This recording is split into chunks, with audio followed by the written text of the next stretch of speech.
Our video is about the Brown versus the Board of Education. Since the dawn of the construction of the land of the free, racism was embedded in its foundation with great irony. Despite the incomprehensible obstacles, trauma, and discrimination African Americans went through while in the process of making U.S. one of the wealthiest nations in the world, they were still not recognized as human beings. Slavery was engraved in the minds of the white community who believed in being superior to the blacks.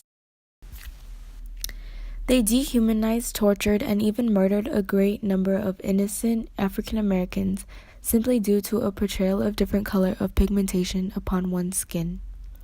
In spite of the establishment of the 14th Amendment, the black community was still constantly ostracized and victimized in various situations. However, one of the many victories earned through the civil rights movement for the African Americans was the Supreme Court's ruling in the case of Brown versus the Board of Education, a unanimous decision that ended segregation in public schools. It is undeniable that African Americans were constantly degraded and treated as inferior throughout history. For example, this fact is apparent through the enactment of the Three-Fifths Compromise, where slaves were considered to be three-fifths of a citizen.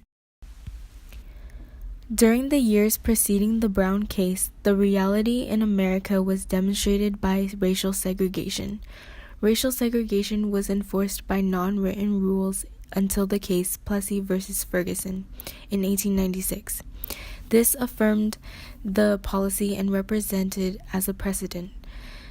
Thus, it became completely legal to separate the races in various settings, facilities, and even modes of transportation, as it deemed to be equal and abided by the Constitution.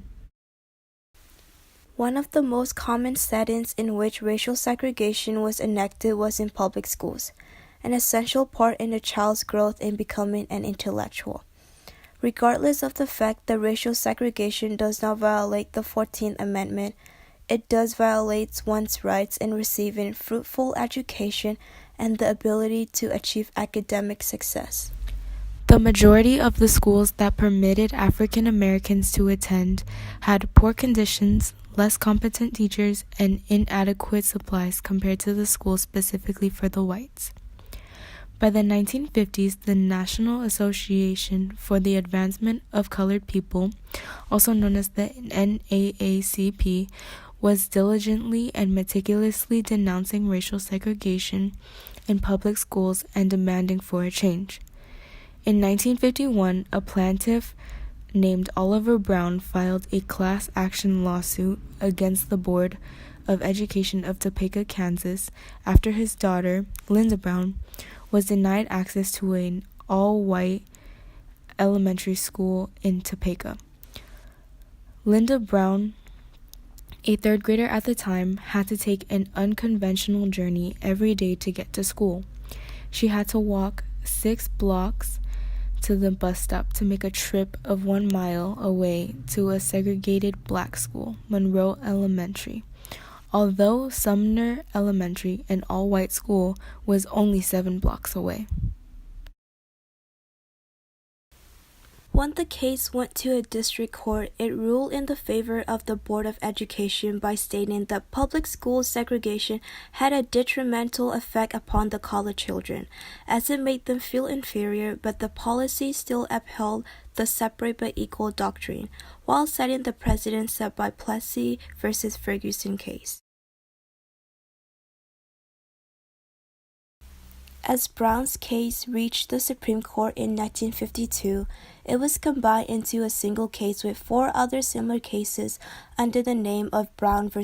Board of Education. The other 4 cases included Belton v. Gabbard from Delaware, Bolin v. Sharp from Washington, D.C., Briggs v. Elliott from South Carolina, and Davis v. County School Board of Prince Edward County from Virginia. Although these cases had different backgrounds and reasons, they were still fighting for the same cause, ending racial segregation. The Gebhardt case was brought by Ethel Louise Belton and 6 other parents of 8 African American high school students who wanted their children to earn admission to all white high schools.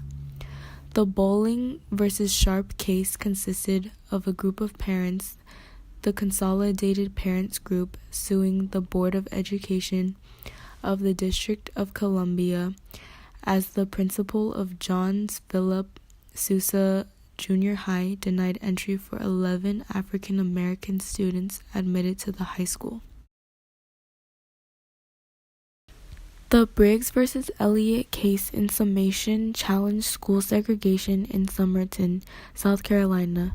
The Davis versus County School Board of Prince Edward County originated from a school protest. A 16-year-old Barbara Rose Johns organized and led a 450-student walkout of Moton High School. All of these cases were sponsored by the NAACP and the Chief Counsel Thurgood Marshall. Represented and defended on behalf of the plaintiffs, Thurgood Marshall, the head of NAACP Legal Defense and Education Fund, and the first Black Supreme Court Justice, was a capable and proficient legal counsel with no doubt. Initially, the justices were unable to decide upon a verdict and were divided in accordance to their beliefs. For one, Chief Justice Fred N. Vinson upheld the precedent set by Plessy v. Ferguson case, but his demise took an abrupt turn for the case as the new Chief Justice, Earl Warren, was appointed. As Earl Warren became the new Chief Justice, he was able to persuade the fellow justices in issuing an unanimous verdict against school segregation through his skillfulness in politics and determination.